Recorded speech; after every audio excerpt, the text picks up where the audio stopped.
कमरा है ये? अब क्यों आई है वो भी अकेली? तो क्या करती? नवाब साहब को साथ लेके आती? थमने के बाद जब तूफान दोबारा उठता है ना तो ज्यादा तबाही मचाता है।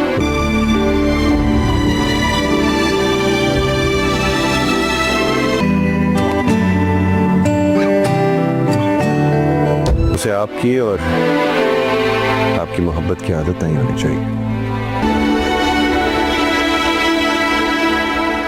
नीलू ने वजदान की कॉन्ट्रैक्ट पर साइन कर लिया है और अब वो उसके घर में रहकर उसके बच्चे का ख्याल रखेगी और किसी को भी इस बात की खबर होने नहीं देगी।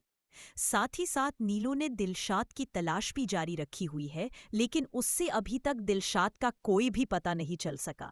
लेकिन वक्त के साथ साथ हो सकता है कि नीलू को वजदान से मोहब्बत हो जाए, क्योंकि नीलू ने अब वजदान की पहली बीवी के बारे में रिसर्च करनी शुरू कर दी है।